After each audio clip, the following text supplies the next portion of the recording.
Yeah, we can't go on for 6 hours. I gotta be out of here by another hour and a half, give or take. Kind of surprised we managed to go on for 6 hours. I don't remember how. We just jumped from topic to topic. Yeah. It just like spiraled. Like it was like one little thing. There goes everything! I mean, yeah. It's just great. Just two idiots sitting in a room. Somehow we're deemed smart. Put it together, what do we get? Stupidity. Stupidity. Two future PhDs sitting in a room talking about nothing and everything. And all that should be. Like, why doesn't this table flip in half?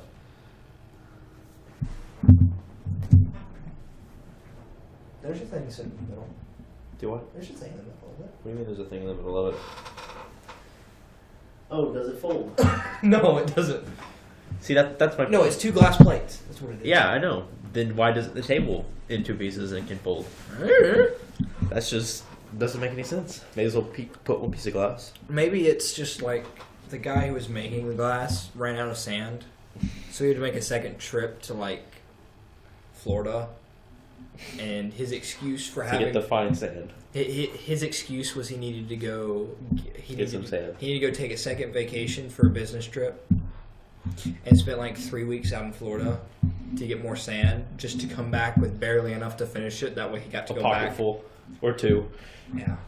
Like just fill the toboggan with sand and it's falling out as he comes back. There's your sand. Here's your future glass. Just lets it fall all over and then takes it with a blowtorch. Just... Glass blowing is actually pretty cool to watch. Oh, yeah. Another thing that's also interesting to watch is, what is it? Making mirrors. I've never seen that, I'm going to be honest. Because you get to the point of the... Oh, Lord. I feel like we can make our own. I think it's silver nitrate. That might be wrong, but I think it's what it is. And that's what's poured over the glass. And it goes from looking like glass to being a mirror. So you can like half see through it, and then you get the reflection as well, and then it goes full reflection all of a sudden. It's kind of trippy, but I feel like we could make one on our own. Yeah, probably. Just like steam press some tin foil. I don't know that would work. You never know. I mean, hell, we lit an egg on fire with a Betty Crocker. Yeah. We finally got some sulfuric acid. It's like, yeah, small batteries won't work. We can't get enough of them. Oh, I got 6 car batteries. What the hell? Can we have them? Yes, free of charge. Are you certain about that? Yeah. Oh. No questions asked. Just don't blow up the house. It's pretty hard stipulations to follow. No, we've got Riley's house still. Yeah. Nothing was said about that house. I mean, they said I couldn't burn anything on my property that one day, so we took it off of my property. Yeah. And now it's just a matter of just don't let there be a crater back there. Let's try to avoid that. We'll just make sticks of dynamite and sell it. I mean, hey, you spark a profit pretty quick. By the way, we have a day that we have to start doing stuff with. What do you mean? March 3rd. Last weekend in February. Or not, the weekend right after the 28th. Because we're going to go launch some stuff and we're going to do stuff with Cub Scouts. Oh. We're going to actually do stuff that works, though. The stuff that we've done. Like the water bottle rockets. Yep. Or the eggs. Or the napalm. Stuff like that. I'm looking at trying to make thermite again. But as I told one of the parents, I don't know how this is going to work because something just tells me that if I have to show them an experiment that's going to burn through the asphalt that I'm going to be using where they have to stand 20 feet away with 3 pairs of sunglasses on a piece. Probably not a good idea. Not worth showing them how to make. But yeah, we were talking. It was like, there's a chemistry merit badge, isn't there? Yeah, there is. Can we go earn it really quick? When's y'all's last meeting as an actual Cub Scout group? Because they're crossing over soon into Boy Scouts. Older Scouts, not everybody. And so it was like, well, typically we wait till Pinewood Derby, which is a race where they race. I remember doing that. I've won some stuff. Yeah. Talked about doing that. And so that's actually the weekend after. That's the 10th of March that they have it here. So it's like, okay, they have crossover the 24th. That's the Saturday before we would do it. They have it then. So like, okay, we'll do something that next weekend. How many of y'all are interested? Me. And none of them knew what chemistry was. Oh. That's how young a kids we're dealing with. Okay. It's not like we're dealing with middle schoolers who are going through the DI's chemistry class being tortured with a crab walk, having to toothbrush the floor. Yeah. I mean, they're not having to deal with that. And we aren't dealing with that, which is good. Of course, I got to leave a good impression on a few of them because one of them, I tried to drag him up a tree and the rope broke. I felt bad. How far up the tree? Well, he was only 4 inches off the ground. Oh, then it's whatever. Well, no. The whole reason behind it was he's a heavy-set kid. Mm-hmm. So it felt really bad for him because he was a heavy-set kid. And he thought that he had broken the rope, whenever right. Instead it was, we just had it over a tree branch, pulling it down, so it had sawed itself in half, and he thought that he had broken it. Mm. So I felt really bad. No, we took some little ones and we shot them up a tree 15 feet. Oh, okay. Fair enough. We took a pre-K kid and we lost him to the moon. No. His name's Jack. He's a good kid. He was actually at the science thing that we did. He was the little guy with really long blonde hair. I don't remember. Yeah, it's been a long time. I've slept since then, right? It's not like it was in October. Actually, was it really? It was before then. Was it really? Yeah. I guess it was. It's like I'm an old fucker. But yeah, he's only maybe 3.5 foot tall. I mean, he's tiny. He looks, I feel really bad for saying this, but it's because he's so young. He's got really long blonde hair, but it's really thin. So he looks like a white woman crack addict who doesn't take care of their hair. The real stringy hair because he hasn't learned to take a shower every day with long hair. So it looks really bad, but it's kind of funny. He probably weighs about 40 pounds. So whenever we were doing it, we realized after we lift Michael Shane off the ground that you got to put a lot of force behind it. Because I could pull Michael about 3 foot up in the air. Mm-hmm. But I couldn't pull him all the way up. So we got a whole line of people. We got 15 fifth through kindergarten kids lined up on the end of the rope, pulling. That's great. We put him on there. Whoa!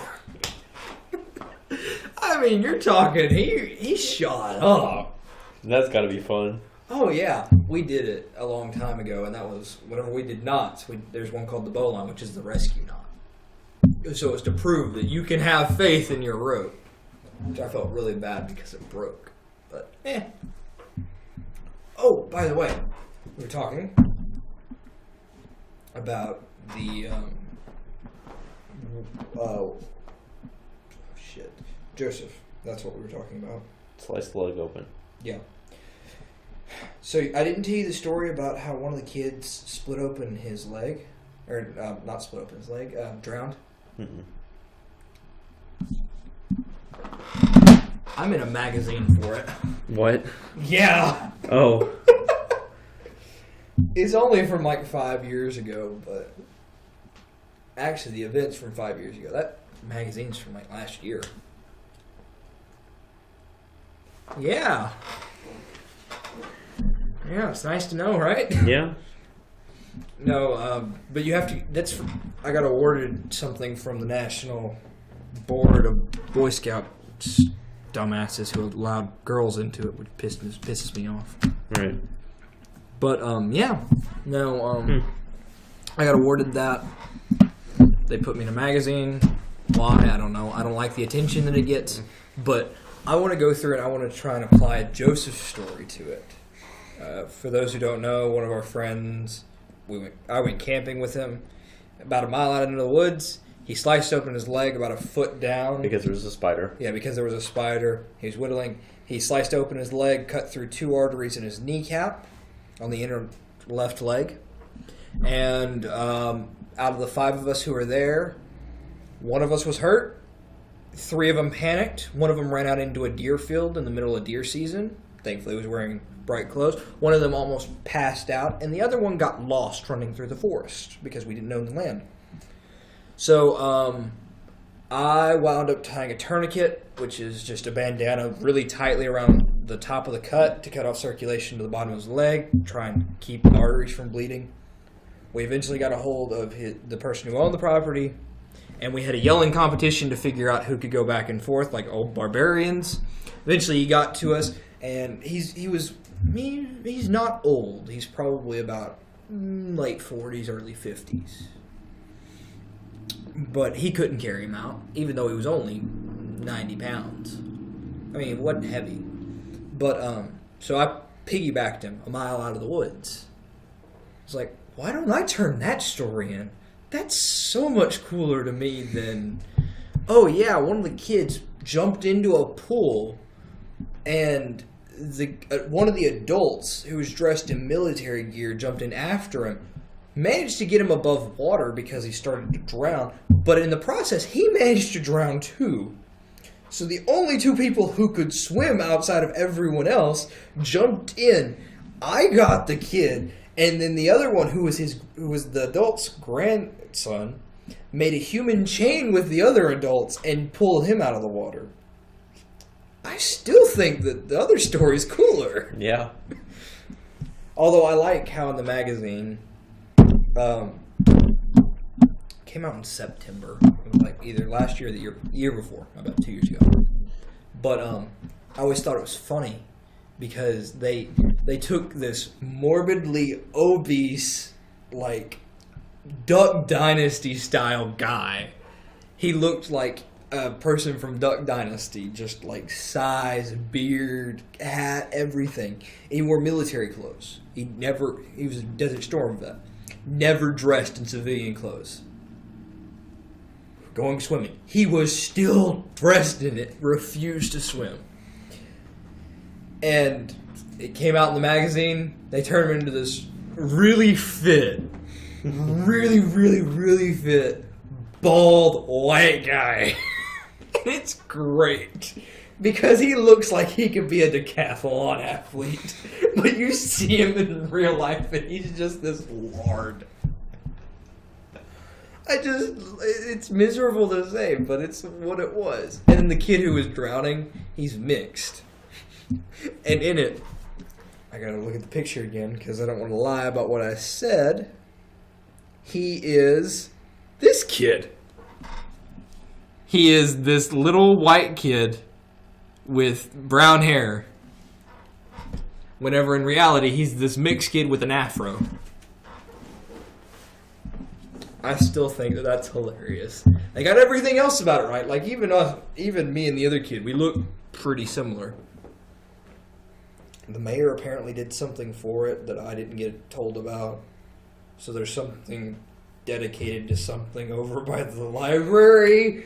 I got told about that like 2 months ago. It was apparently a big deal. I got given an award by National Boy Scout Council that they only give out they're able to give out up to 250 in a year. Typically they give out between 3 every month. They give out about 50 every year. I'm gonna be generous. have only been giving them out for 18 years. So there's less than 2,000 people that have that award easily. So it was just weird because I started getting invited to all these things, and it was like, I don't want to be here. Like, I went out to a thing that was about Boy Scout, or it was Cub Scouting. It was a Cub Scouting event, and I got called in to go give a speech, and I hated this. I hated doing this because they wanted me just because I had this. I got up there and I started talking about what Boy Scouts had done to me because it was trying to persuade the kids who weren't going to cross over into Boy Scouts to come. And the entire thing that I said was like the story that I told about Joseph, kid slicing open his leg, or I had told some of the other stories like one of the campouts that I went on. I feel so bad for saying this. He actually lives around here, which is why I feel bad. But they had done like this medical drill just to see who was prepared for first aid out of all the kids that were there. So all the adults and all the staff ran off, and 2 people came out and acted out something. Well, the next night, 24 hours from it happening, a guy actually gets hurt, but it looks just as faked as the other one did. So we do nothing. Oh. And this guy falls and busts his eye on the corner of a table. Like, it was bad. And I know that it was me and Michael. Michael's this tall, skinny black kid. He's good guy, great guy. Been in Scouts with him for a decade now. But we were the only 2 that actually reacted. And I feel bad for saying that, because the first go around, once again, it was us 2 who did something. But it was more like we were trying to keep everybody in order. The next time around, everybody just sat and watched. More like, you dumb fuckers. You really think they're going to do it not once, but twice? Good God. Yeah, I felt bad about that one. But I started to spit out some of these stories. And then I finished it. And then the leader came up for the group. And he was the one who got up and said all the things that I had done. And all of the bigger things. All the awards that I'd been given by nationals. I didn't want anybody to know that. I was just a scout as far as everyone was concerned. I don't want to be this elitist. Which is why nobody goes to my house anymore. Because I've got an entire wall that's just filled with stuff that I've been given for some ungodly reason. I feel bad whenever I wake up in the morning and I look at it. Because it's like... I'd just shove it all in a box. I didn't put them up there. Is the only part that I just got told, you have to hang these up. It's got to be respectful. Okay. Okay, hang them up backwards. Try hanging up. They are that kind of hanging up. Like one of them's a congressional record. So apparently they brought it up in Congress. I don't know. What else does Senator McWhorter actually have to say inside of the Senate? Nothing much. I mean, what are they doing right now? They're all agreeing to fuck over the American population with no more net neutrality. But that's just an aside. Mm-hmm. Yeah, I've got one of those. I've got a plaque from West Tennessee. I've got a plaque from Tennessee. I've got a plaque from my scout troop, from the kid that it happened from. He actually went out and bought one, which was kind of saddening. I don't know. It made me feel bad whenever I got that one. Like, that one made me feel the worst. Because he lives in the projects. He is not a well-off family. But him and his mother felt so strongly about it that they got both of us one. I was like, these things are not cheap. Why the hell did you waste your money on me? It's just one of those things. So I just wake up, and whenever I look at it, I'm like, you're no different from everyone else. So why did you get these? You shouldn't have. I used to feel like it. And so then I've actually had people say, where do you live? Why do you want to know? I mean, there are some people who come to my house like, well, I mean, hell, you've been out there. I've had a few people out there. I mean, outside of Melinda and Will and Mary Kate and all them, nope, forget it. No one's been in my house, and next to nobody's been in my room outside of me and my family. just because it's like, this feels like an embarrassment. And I feel like that's the difference between, like, I listen to all these people go on and on and on about how teenagers have egos the size of Texas or hell or whatever. We use whatever gigantic thing you want to think of. But I always feel like after you hit a certain point, like even after knowing some people who've had far more success than I ever will, I've talked to them, and they always say, quit bringing up what I've done. Mm-hmm. Because you hit this point where it's like, instead of wanting to show off everything that you've done, you're like, I don't care anymore. It was something that happened. Now I want to go do more. That's how I am. I've, like, for the longest time, I always brought up everything I did, and I was like, so proud of it. Like, go hang this on the fridge, mother, because this is the greatest thing that's ever happened. And now it's a matter of, like, people ask me about it, I'm like, I'll tell them, but I don't intentionally bring it up. Yeah. I don't like to bring it up because it makes me feel like I'm trying to push people away. Yeah. Because a lot of people think is they're like, oh, this person's better than me. That means they're stuck up, and I don't want to deal with them because they seem so superior. Mm-hmm. So they never try to talk. And then when they do, they realize the truth. But most of the time they don't. Mm-hmm. And it's kind of... It's like a double-edged sword. Yeah, it is. Success brings you a lot, but it also kind of gets rid of a lot. Yeah. Because, I mean, like, you've had your fair share. I mean, your ASVAB's, what, a 96? Mm-hmm. ACT's 35. Letters from Harvard, Yale, MIT, elitist schools. I mean, hell. Got asked for an interview, didn't think anything of it. Mm-hmm. I thought it was just a standard thing. Yeah. And I know that I'm coming from a different side of this, but this is out of left field, but it's something that I've been thinking about for a while. Since I changed schools this year, trying to adapt to a different set of people who don't know anything about me, there's some parts of my history that I'd rather not go out and say. Right. Like, hey, I've held one of my friends dying in my hand.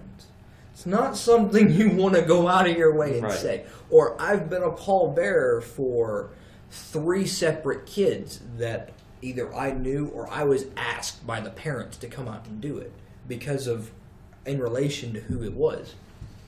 And it's just some of those things that you want to delete from your history because it's like, yes, I did these, but it's not who I am in this moment. But as I've done that, from where over here, nobody would have thought another thing about it because it was just another piece that didn't exist. But now as I've moved over and me being who I am, I'm compared to the other kids who come from the same place. Like Mac McMillan or Diego Ferrer or people like that. I get compared to them because we're from the same background in their eyes.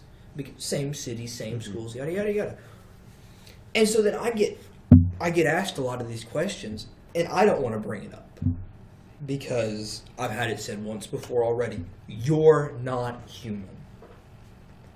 Because yes, like you've said, it's just it happens so much after a while, or it happens enough to where it feels like it's just another thing to you. Mm-hmm. But to somebody else, it's everything still because they haven't had the motivation to have that success, or they haven't had the time to have it, or they've changed around so much to do it. That's one of the things about success. People are so impressed by people who succeed. You got to look at it this way: if everyone succeeded to that same level, there wouldn't be success, or there'd be another level of it, and it's like a never-ending climb to the top, if you will, that you don't necessarily want to make. It's like you feel like you've done something good, and everyone else sees it as like you're a god. Yeah, and I agree with that statement. But there's a different side to it as well. Yeah. Like the fact that the people who gawk at the fact that you've had success, or you've had this much success in what you've done, I feel like more they try and imitate everyone that they see. They try and get the same level of success, but then they wind up bouncing around, floating between so many different things. And I mean, it does work for some people. Yeah. Like Elon Musk. I mean, for God's sake, the man runs how many different companies? He's had success in all of them. But it's a certain breed of people. Mm-hmm. It's not everyone can go out and be like, oh, well, I know Jacob Barnett, who had critical acclaim in this field of theoretical physics by the age of anything. Like, by the age of, 12, he had success. Or I think his name's Jack Andraka. I've met him. I know him. He helped develop a better cure for or a better way of diagnosing cancer and things of that nature. Or Eric Feynman, who's I've actually given him a few phone calls since I met him. He invented Bojangles, which is not Bojangles, the restaurant, but Bojangles, which is an online tutoring source, because all of his teachers said that he couldn't do anything. And now he's launching a satellite. He's the youngest person to ever launch a satellite for Bitcoin, which is going to be miserable for him because Bitcoin's going to the ground. But still, there's just all these people who have different levels of success. But it's not because if everybody tries to compare themselves to those people, they will never have success because they feel like they have to hit every single one of them. Like as I was saying with Bill Nye, you can't expect Bill Nye, just because he had a TV show, to be an expert in everything. But that's what people expect. But that's what they expect. Or anybody in that field. Oh, I have a doctorate, so you must be the smartest person in the room. In the words of one of my college professors, no, if you have a doctorate, you are the smartest person in one field, not in all fields, but in this one specific part of one specific field. Like one of my professors, he had a PhD in parallel and distributed computing within high performance computing systems. So he's extremely well versed in that one specific part of it. Yes. He got outside of that field, like making video games, which was another one.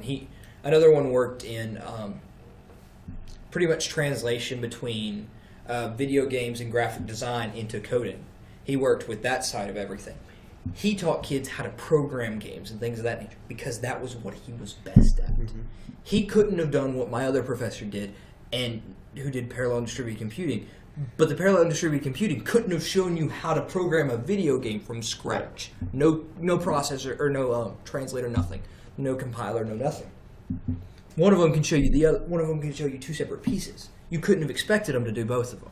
So why do people expect out of themselves to be able to do the exact same thing on a dime?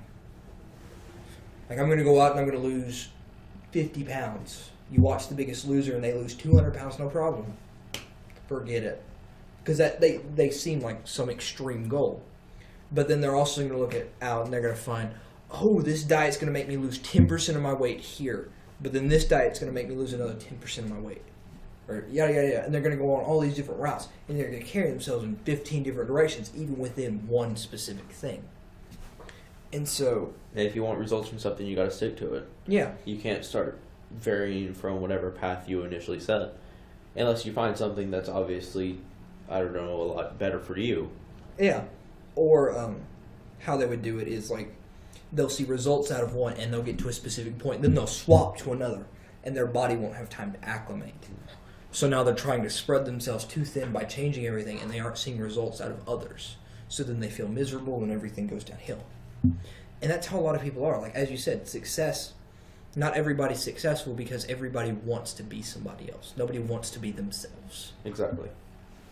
Eventually, it's a kind of a... Success, yeah, sure, it comes naturally to some people. And lucky them.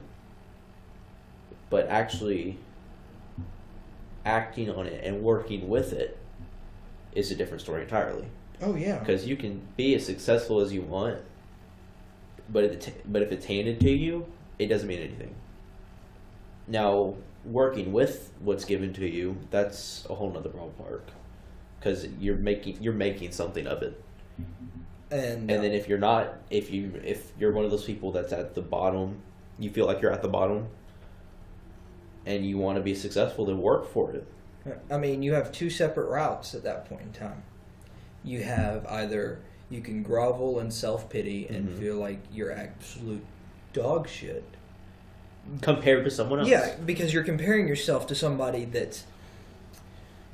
It's impossible for you to compare them to you because they had access to things that you're going to have to work for to see it. It's like running a business. There's so many different layers that go into a business like Walmart. Like Walmart, we all think there's just mass supermarkets, but they have headquarters. Or CVS, I can give the most relevant example. My brother-in-law works at the headquarters for CVS out in Nashville. He's never touched medicine in the world of CVS. He's only worked on the corporate side of it. But everybody thinks CVS, they think a little drugstore, corner-side drugstore, not some skyscraper out in big cities that make big-time decisions and give business students jobs. They don't see that side of it. It's just a lot of layers that go into it. And going off of your comment of success means nothing if it's handed to you. I know everybody gives him a lot of flack, Donald Trump. Nobody likes bringing up politics, so I'm going to bring up his past instead and his kids.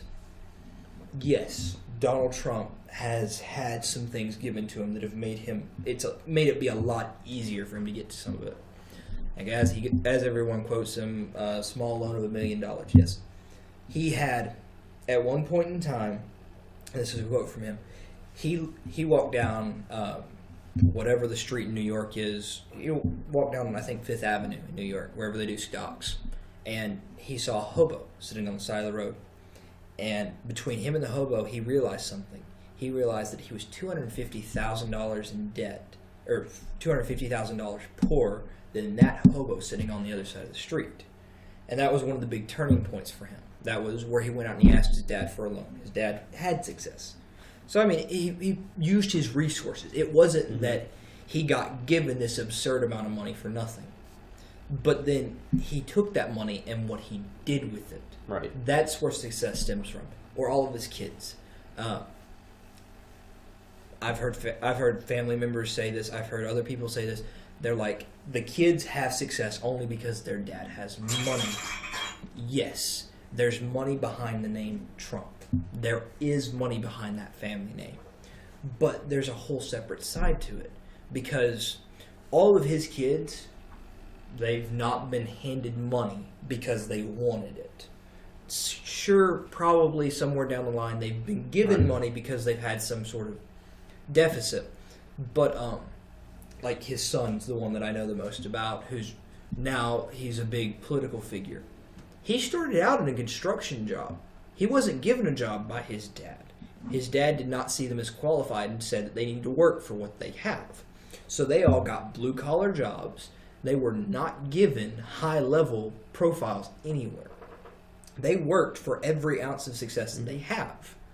So, I mean, for you to say that the name Trump got them everywhere that it was would be a fallacy. It helped, but it did not do everything. No, they had to do stuff with what they did because they were not going to be given what it was. And there are some people that are given it, like British royalty. And I know they have no power or anything like that. But the respect that they get out of people gives them so much more, and they do nothing with it. I know that a lot of people are going to give me flack over that, but it's true. It is. There aren't many things that they do, like the Kardashians. I'm sorry, the Kardashians. Yes, they have lines of things that they produce that cost expensive amounts of money, but she got famous because she was a hooker and she hooked up with some famous guy once. That's the only reason she's famous. And all of her family members, they're famous because they're related to her. They're not famous because they've done something. Only one that's remotely famous is Kylie Jenner, i.e. old Bruce Jenner, Olympic athlete, medalist. She, whatever it is, has had some form of success in their life. The rest of them, we're given it, and we see what they do with it. They're a source of mockery because they run away with all this success that we give them as people. And yet we sit back and we complain because we can't get success ourselves whenever we compare ourselves to people like that. You see where it goes, and it's miserable. That's another thing. A bit earlier, what you said about using as resources, a lot of people don't do that. No. They're like, oh, I don't have this and this and this and this. It's right in front of you. You're just not using it because you've seen someone else do it with something that you think is better, but it's really no different. All you need to do is be a little creative. Like, right over here, I'm walking to the other side of the table to grab a bag. I've got a bag full of markers. That bag does not have any one that you will ever see somebody use on the internet. But you can also say that it also has no rhyme or reason to the name brand that's on them. They all work. It's just random ones that were on sale, or somebody was giving them away, or got them on the floor. Yeah, things like that. I found some in a parking lot one time, and I took those. I mean, it's just in a random assortment. But I can do things with them. I haven't had critical acclaim, but forget that. I've had people ask me, and I've done concept art for people with them. I mean, heck, I have fun doing that. But that means nothing. It didn't come down to my supplies or the money that I make off of it. Like, I'm just an average Joe. I have a part-time job being paid minimum wage out at a concession stand. I don't have any extra money most of the time. I wind up spending all of it on gas money into a car that costs $70 a week in gas.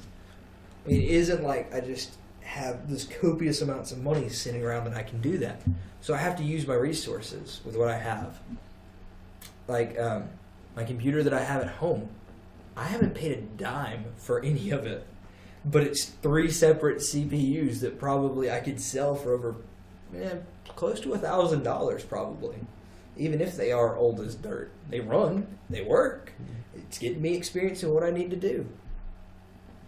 Or our wacky science projects. I mean, for God's sake, how much more ragtag does something need to be?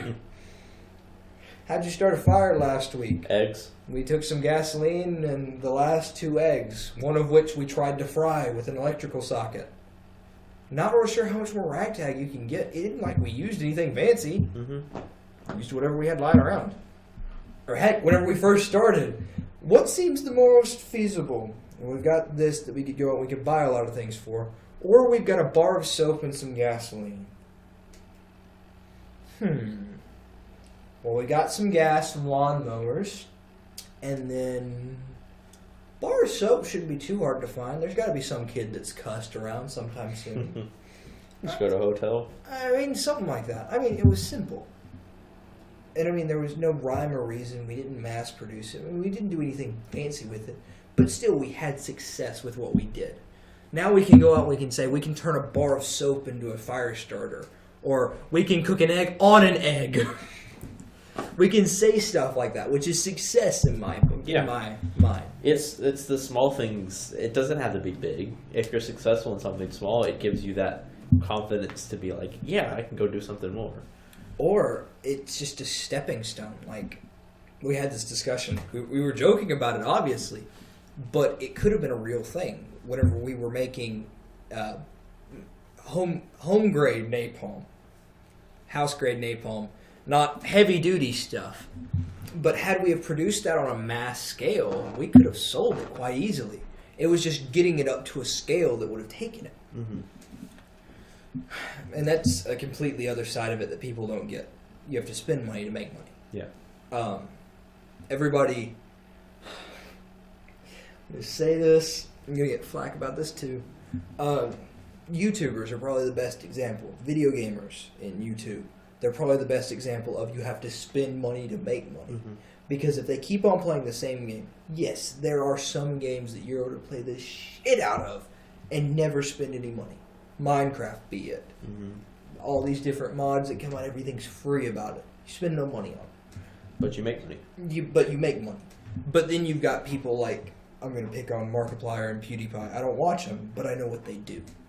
They couldn't, now they don't do as much, I know that now, but they couldn't get away with playing the same game over and over and over because they play games that have set stories or they get stagnant after a while. And even if they do play Minecraft, it gets stagnant after a while and they have critical acclaim because of it. So they put more money into it to get more things, more video games. I mean, video games are expensive nowadays. $60 a pop for a new game. I mean, may seem like nothing, but they're buying That's 6, quite a 7 bit. a week. Mm-hmm. They have to make a shit ton of money to do anything with it. And they're funneling all that back into it, and they're seeing growth. They're seeing tons of growth come out of it. On the other end of that, we have a company out here called Frontier, and you know firsthand. They're failing miserably because their corporate decided that they were going to raise wages of what people made, and they also made an order of any excess profits to go to the biggest location where they were making money, which isn't here.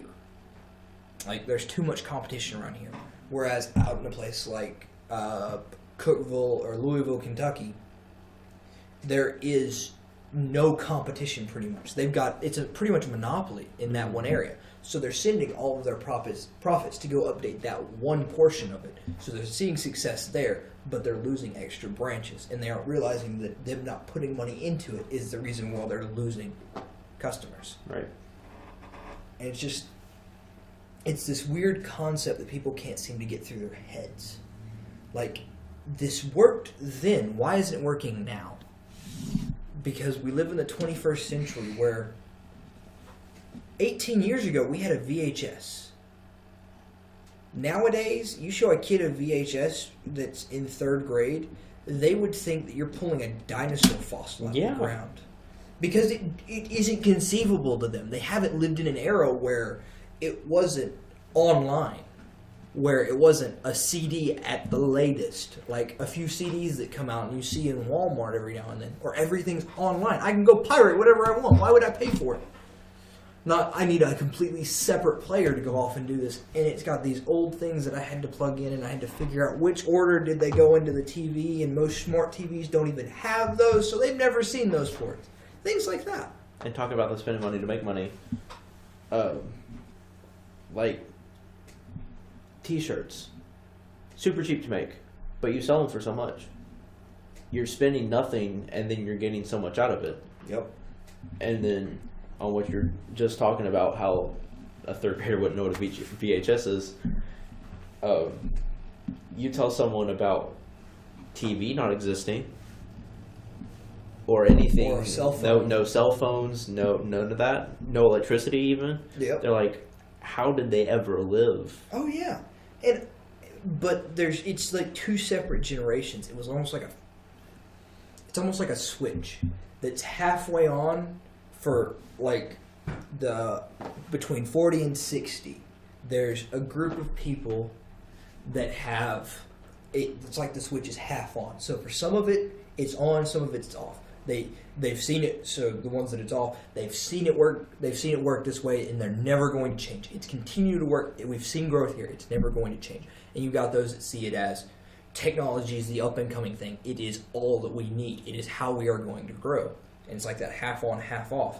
And you get about 30s, you get to your millennials, and they realize that technology is the future, but then they've been raised by these people who say, you need to hold on to your money. Mm-hmm. You can't go out and waste your money on all these useless electronics, even though electronics are going to be all that it is in the future. So if you plan on doing anything with it. And so it's sort of like this clash of having a mindset that's right, but having a philosophy that's wrong. And it's hard to get past that. And a lot of people can't seem to see that. And this is more of a concept than anything else. If the future, I'm sure the future is mostly going to be electronics. Oh yeah. But what happens if there's a failure, and all of it shuts off for a week or 2? People are going to freak out. People are going to have no clue what to do. I mean, Robin Williams said it best back in 2008. Twitter went down for one day. One day. and the entire teenage population was in an uproar at Twitter. Angry emails came in the next day yelling at them because Twitter was down. Or you had all these people sitting around, and there were videos flying around about all these kids who were spazzing out because they didn't know what to do without Twitter. Mm-hmm. It was just things. This is back when Twitter was much bigger, obviously, but it's still. It'd probably be the same way if something happened to Facebook. Yeah, Facebook, Instagram, Snapchat, any of that. If just all of a sudden it went poof, everybody would freak out. And there's some people that. This is myself. Yeah, I use technology all the time, but if it went away, I could easily adjust to a different way. It's a matter of, look, it's there. I'm enjoying it. May as well take advantage of it. Oh yeah. If it goes away, so be it. Just find something else to do. Yup. It's not the end of everything.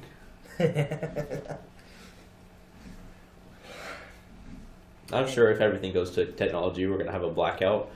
Everyone's going to flip out. There's going to be those select few that are like, oh, okay, back to the basics.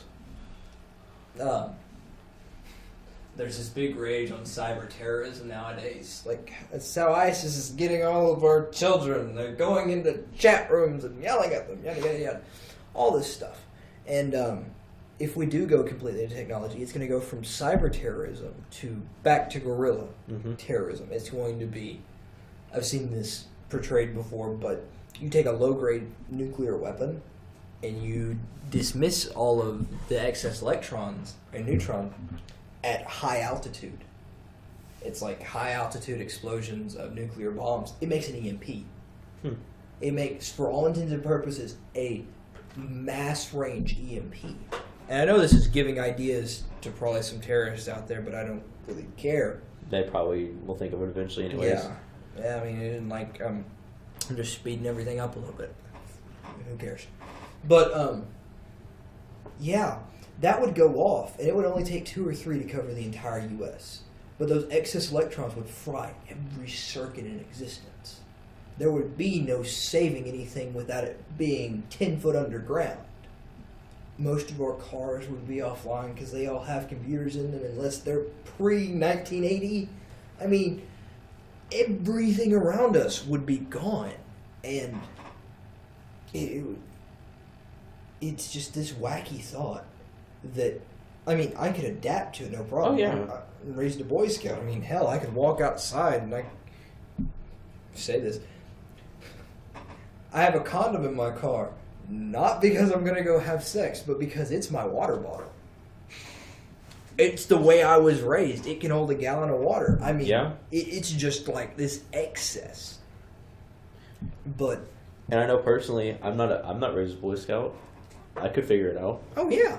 And if I was like, I don't know what to do, I'll either think of it, or I'll be willing to go ask someone like you, and who could easily give me some advice on what I need to be doing. It's like one of my favorite questions on earth, which is based off of a great book that I read a long time ago, The Young World by Chris Weitz. It was written as a script, which is why I picked it up in the first place. But the entire principle is some disease comes through that was created to cure something, and it mutated to the point where the only thing that could properly fend them off in the immune system was overactive hormones. So all of your adults died, all of your kids died. All the people left are from 12 to 18. 20 teenagers. Yes. But the entire principle of it is, if something like that happens, who would you want with you? Because at that point in time, and this is something that they don't explore in zombie films and things of that nature, it's in real world scenarios, you have this question of who do you take? But then you also have the second half of that, which is, I can't take everyone. Because if I take everyone, I'm too big. There's too many things that could go wrong. There's too many mouths to feed. There's not enough food to go around. There's things of this nature. And there's all these parts that go into it. And so I've been known to ask people about it. And my list has changed over the year. I'm not going to lie. I don't think I've had one person that stayed consistent since I read that book the first go around. And I base it, I base my options based on where I am, because it's like, okay, cars are obsolete because everything no longer works. Let's say that a nuclear blast like that goes off while I'm in school. Who do you take with you? Where do you go? What do you do? Things like that. And I have to morph this list based on who it is, but it's having that conceptualization of who would I go to? Who would I carry with me? Would I go alone? Would I want to be alone? Would I want to have somebody to talk to? Would I want who's best suited for it? Yada, yada, yada. And I think the question I've asked before is pick 3 people. 3 people that you are around on a regular basis, that you are around at the same time, or within the same 100 yards, is what I usually would give. New major earthquake goes off. Forget roads, forget electrical lines, forget power, forget everything. You've got to find a group of small people and go somewhere. School's going to lock you inside the building? Fuck that. I'm not going to sit in a building while a 9.0 earthquake reenacts itself. Look, all the windows are out. May as well leave. I mean, that would be my perspective. And whenever I did it for Westview, which is where I used to be, I had a group of 5 kids. They were all Boy Scouts. We all had an actual plan worked out from start to finish. We knew where we were going to meet. We knew where we would go. We knew what we would do from the get-go.